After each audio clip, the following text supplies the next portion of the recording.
research I did into tiny homes included looking at different organizations that built tiny homes for homeless people. This organization helped to build tiny homes for a veteran that was homeless and living on the streets. There are many organizations out there like this,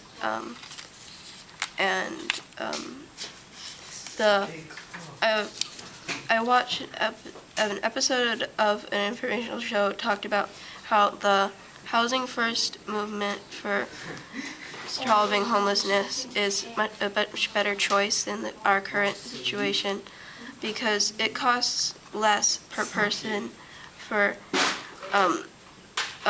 to buy a tiny home for a homeless person than them to be living on the streets and then coming in to like hospitals for ER and emergency care. I designed the tiny home using, first I rough sketched it and then using Tinkercad I put together pieces to make it livable in. Currently doesn't have any walls or furniture inside, but it does accommodate someone living in there. Prototype was 3D printed.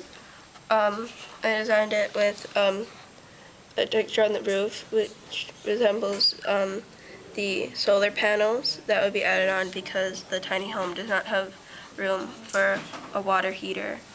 There is the entranceway, and by the entranceway is the outdoor shelves. I installed them because the limited space in tiny homes calls for a lot of amount of organization and space for storing things.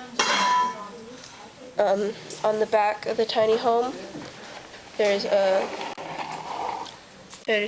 textured wall that's supposed to simulate rock, and the idea is that different plants can be put into it, and it could become like a green wall or herb garden or anything the homeowner desires.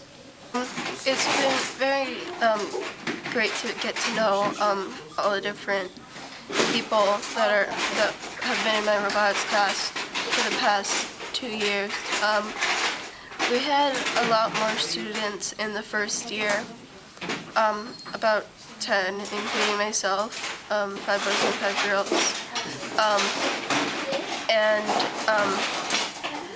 Now that we're in the 8th grade, we were down to only 4, 2 boys and 2 girls.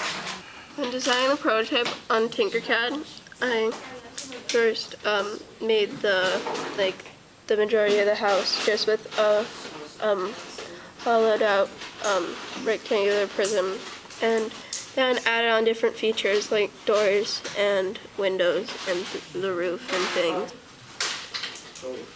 Here you can see it's upside down so that it could be printed without supports in the doorway. One of the problems we had was with the house, it slopes down on the roof because it was printed upside down. And it's the same with this triangle, although I was mostly able to fix that during the gluing stage.